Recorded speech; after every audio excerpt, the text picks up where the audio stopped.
Bismillahirrahmanirrahim dan Assalamualaikum warahmatullahi wabarakatuh dan salam sejahtera. Okey, pada hari ini kita akan masuk bab baru iaitu bab keempat tentang kesihatan manusia.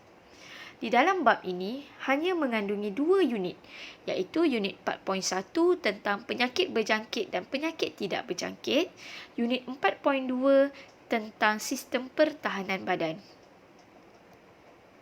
Okey, kita akan pergi kepada unit 4.1 tentang penyakit berjangkit dan penyakit tidak berjangkit. Sebelum tu, apa maksud penyakit? Penyakit merupakan keadaan tidak normal pada badan atau minda yang menyebabkan ketidakselesaan, sukar berfungsi atau memberi tekanan kepada individu. Penyakit terbahagi kepada dua iaitu penyakit berjangkit dan penyakit tidak berjangkit. Penyakit berjangkit bermaksud penyakit yang boleh dipindahkan dari seorang pesakit kepada orang lain. Sebagai contoh, penyakit demam denggi, malaria, COVID-19, selesema, tuberkulosis ataupun batuk kering. Manakala penyakit tidak berjangkit pula bermaksud penyakit yang tidak boleh dipindahkan dari seorang pesakit kepada orang lain. Sebagai contoh, penyakit darah tinggi, kencing manis, kanser dan lain-lain. Okey, bagaimana penyakit boleh berjangkit? Penyakit berjangkit disebabkan oleh patogen. Patogen ialah sejenis organisma yang boleh menyebabkan penyakit.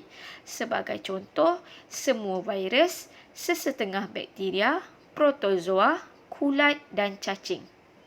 Penyakit berjangkit disebarkan oleh patogen yang dipindahkan daripada seorang mangsa ataupun hos kepada mangsa yang lain melalui vektor atau medium. Oleh itu, penyakit berjangkit boleh berjangkit melalui medium sentuhan, bawaan air, bawaan udara dan juga melalui vektor. Okey, kita akan bincangkan terlebih dahulu tentang bagaimana penyakit bawaan udara boleh berjangkit kepada orang lain. Penyakit bawaan udara boleh berjangkit kepada orang lain melalui dua cara iaitu melalui titisan, yang kedua melalui jangkitan habuk. Okey, melalui titisan ialah melalui percikan air liur di udara semasa bercakap, batuk, bersin, menguap dan bernafas akan berpindah kepada orang terdekat. Manakala melalui jangkitan habuk pula, bakteria atau virus yang berada dalam air liur ataupun lendir hidung yang telah kering pada apa-apa permukaan. Apabila kering, spora akan meniupkan bakteria itu terbang ke tempat lain dan menjangkiti orang lain pula. Bagaimana nak cegah daripada merebak? Yang pertama, melalui pemakaian penutup hidung atau mask apabila mempunyai simptom selesema dan batuk. Yang kedua, tutup mulut apabila batuk dan bersin. Yang ketiga, tidak meludah merata-rata. Yang keempat, jangan pergi ke tempat yang sesak. Yang kelima, rumah perlu cukup cahaya untuk masuk sinaran ultraungu ataupun UV. Sebagai contoh, penyakitnya adalah coronavirus, SARS dan H1N1. Okey. Yang kedua, bagaimana penyakit bawaan air boleh berjangkit kepada orang lain? Biasa berlaku di tempat yang tidak ada sistem saliran air yang bagus ataupun kawasan itu tak ada bekalan air minuman yang bersih. Sebagai contoh, kawasan yang tak ada tandas yang elok. Orang akan buang air kecil atau besar merata-rata seperti di sungai, tepi parit dan belakang rumah. Oleh itu, najis tersebut mempunyai patogen kemudiannya mengalir dari sungai dan mencemarkan sungai. Orang lain yang menggunakan air tercemar juga akan terkena jangkitan. Melalui minum air yang tidak ditapis atau dimasak dengan sempurna juga boleh menyebabkan penyakit bawaan air. Bagaimana nak cegah daripada merebak? Yang pertama, perlu masukkan klorin dalam kolam renang ataupun air paip. Klorin boleh membunuh bakteria. Yang kedua, perlu mempunyai tandas yang sempurna. Yang ketiga, perlu didihkan air sebelum minum. Yang keempat, gunakan penapis air. Yang kelima, perlu selalu menyuci tangan dengan sabun. Yang seterusnya, perlu membersihkan segala permukaan di rumah. Contoh penyakit bawaan air adalah kolera, taun, demam kepialu. Okey, yang ketiga, bagaimana penyakit boleh berjangkit melalui sentuhan?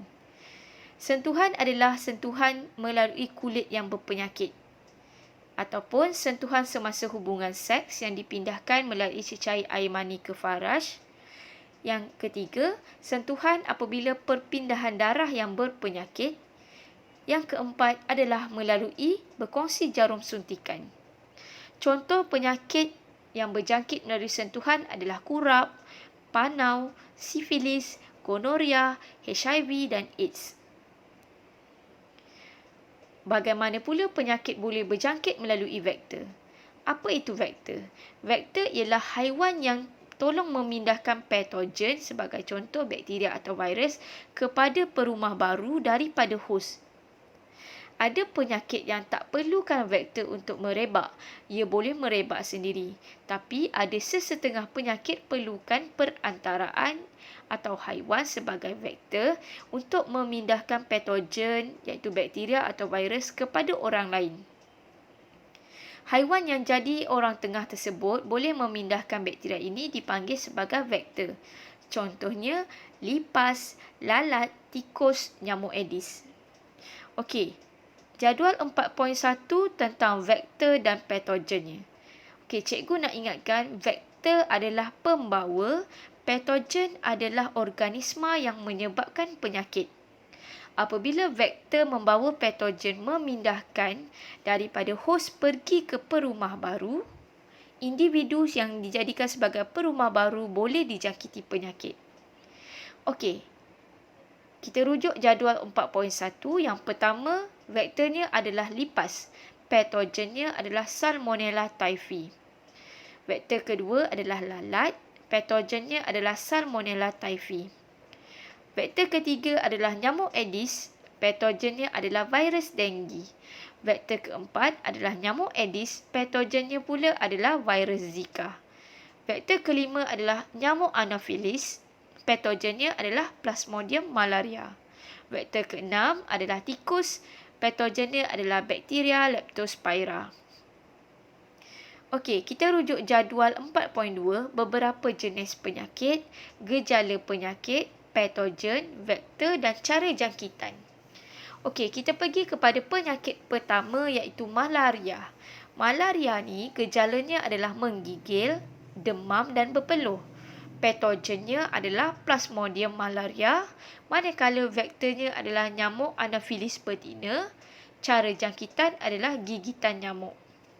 Penyakit kedua adalah kolera. Gejalanya adalah cirit-birit dan muntah. Patogennya adalah bakteria Vibrio cholera. Vektornya adalah lalat. Cara jangkitan adalah melalui makanan dan air yang tercemar. Penyakit ketiga adalah demam denggi. Gejalanya adalah sakit sendi, demam, sakit kepala dan mata berair.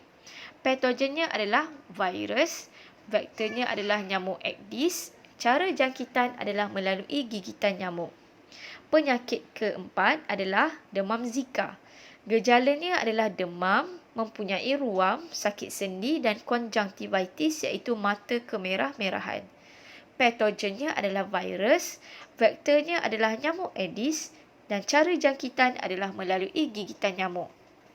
Penyakit seterusnya adalah penyakit demam kepialu. Gejalanya adalah demam, usus berdarah dan ruam merah. Patogennya adalah bakteria Salmonella typhi.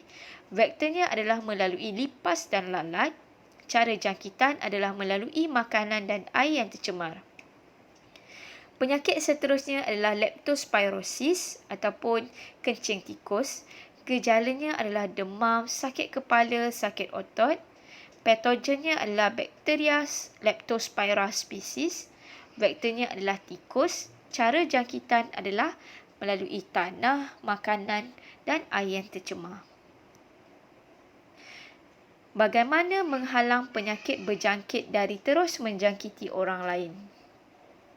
Pada peringkat pertama, perlu mempunyai kesedaran untuk menjaga kebersihan sebagai contoh memakai mask, mencuci tangan dengan bersih, membuat pemeriksaan doktor sekiranya sakit dan juga mengambil vaksin ataupun suntikan ikut jadual sejak daripada bayi dan mengamalkan gaya hidup sihat, berhenti merokok, makan makanan seimbang dan senaman.